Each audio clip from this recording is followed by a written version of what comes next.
Class का ticket लेकर इंसान खुद को राजा तो समझने लगता है, लेकिन अक्सर वो इंसानियत का ई भूल जाता है। एक डिलीवरी बॉय जो दूसरों की भूख मिटाने के लिए दौड़ रहा था, उसे अपनी ही सुरक्षा की बलि देनी पड़ी।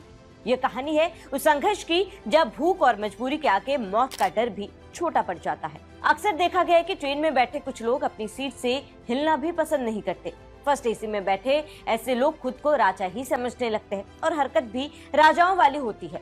और इसी सोच के नीचे आती है एक डिलीवरी बॉय की जान, जो अपना डिलीवरी पूरा करने के लिए कुछ भी करने को तैयार था। आंध्र प्रदेश के अनंतपुर रेलवे स्टेशन पर स्विगी का एक डिलीवरी बॉय सिर्फ खाना नहीं, किसी का ऑर्डर नहीं, अपनी नौकरी की मजबूरी लेकर ट्रेन में चढ़ा। स्टेशन जहां ट्रेन 2 से 3 मिनट तक रुकती है, ऑर्डर देने वाला पैसेंजर फर्स्ट एसी में बैठा। दरवाजे कई, रास्ते आपस में उलझे हुए। इधर ट्रेन चलने लगी, उधर उसकी बाइक, उसका फूड बैग, सब कुछ स्टेशन के बाहर रह गया। अब ट्रेन से उतरना भी जरूरी था, ना उतरता तो फाइन लग जाती, उतरता तो जान का सुख है। तो उसने वही किया जो एक मजबूर इंसान को करना पड़ता है, चलती ट्रेन से कूद गया, जिसका वीडियो सोशल मीडिया पर जमकर वायरल हुआ। ये वीडियो देख हर कोई गुस्से में है। जैसे ही वो कूदा, शरीर उसका प्लेटफॉर्म से टकराया, चोटें आई, लेकिन उसके चेहरे पर मायूसी जरा सी भी नहीं दिखी। कोई शिकायत नहीं थी, ना गुस्सा था, क्योंकि वो अपना काम कर रहा था। डिलीवरी एजेंट प्लेटफॉर्म पर गिरा। ये घटना तब हुई जब एक delivery agent Anantapur railway station पर फूड ऑर्डर डिलीवरी करने के लिए प्रशांति एक्सप्रेस में चढ़ा। फर्स्ट एसी डिब्बे में यात्रा कर रहे एक यात्री ने ट्रेन डिलीवरी फीचर का इस्तेमाल करके स्विगी के जरिए ऑर्डर किया था, जिसके बाद ये घटना वायरल हुई। विडंबना देखिए, जान जोखिम में डालने के बाद रेलवे ने उसे 3000 के जुर्माने में फंसा दिया। उसका जुर्माना लगाया कि वो वहां से छलांग लगाकर नीचे गिरा। ये सिर्फ एक दुर्घटना नहीं है, ये सिस्टम की कमियों की नाकामी है और हमारी सोच की नाकामी है।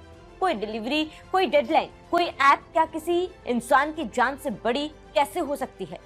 वीडियो वायरल होते ही लोगों की इस पर प्रतिक्रिया आने लगी। एक यूजर ने लिखा, फर्स्ट एसी में ऑर्डर देने के चलते ट्रेन से गिरा स्विगी एजेंट, फिर रेलवे ने काटा 3000 फाइन। आंध्र प्रदेश के अनंतपुर में स्विगी एजेंट ऑर्डर देने के लिए ट्रेन में गया, लेकिन ट्रेन चलने लगी तभी ट्रेन से कूद गया, जिसके बाद से रेलवे ने 3000 का फाइन काट दिया। अगर आप लोग ट्रेन से ऑर्डर करते हैं तो कम से कम गेट तक आकर ले लीजिए। किसी की मजबूरी का दुरुपयोग नहीं करना चाहिए। इतने भी काहिल ना बनिए कि आपके चक्कर में किसी की जान चली जाए। एक व्यक्ति ने मांग की कि ग्राहक ऑर्डर लेने के लिए गेट पर क्यों नहीं आ सकता।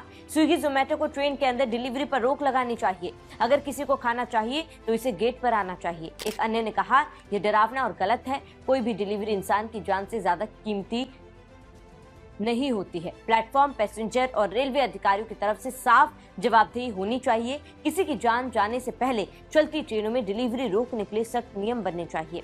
वहीं जैसे ही वीडियो ऑनलाइन सर्कुलेट हुआ, स्विगी ने इस घटना पर जवाब दिया। कंपनी ने कहा, हमने इस घटना की जांच की और हमें ये बताते हुए खुशी हो रही है कि डिलीवरी पार्टनर सुरक्षित है, उसे कोई चोट नहीं आई और अधिकारियों की तरफ से उस पर कोई पेनल्टी नहीं लगाई गई। सुरक्षा हमारी सबसे बड़ी प्राथमिकता है। हमारा प्रोटोकॉल चलती ट्रेन में चढ़ने या उतरने पर सख्त रोक लगाते हैं। लेकिन क्या ये काफी है? क्या ये जवाब काफी है? क्या ये पोस्ट स्विगी की तरफ से काफी है? क्योंकि ऐसे मामले आए दिन देखने को मिलते हैं और इसी को लेकर शायद राघव चड्ढा ने भी ये मुद्दा जमकर उठाया था। जो 10 मिनट्स डिलीवरी ऐप्स है, उस पर बहरहाल फैसला लिया गया और इसके साथ ही कानून जो है वो बदल दिया गया, रेगुलेशंस जो है कंपनी की तरफ से बदल दिए गए। लेकिन अभी भी कई ऐसे ऐप्स है, ये ट्रेन का मामला जैसे हमने बताया, ये अभी भी होता रहता है। कंपनियों को चाहिए डिलीवरी पार्टनर्स का सम्मान करे, उन्हें आर्थिक और इमोशनल सपोर्ट दे, क्योंकि उसने ये सब शौक में नहीं किया था, नौकरी बचाने के लिए किया था। सवाल ये भी है कि क्या किसी इंसान की जान की कीमत महज 3000 रुपए या 10 मिनट की देरी से भी कम है?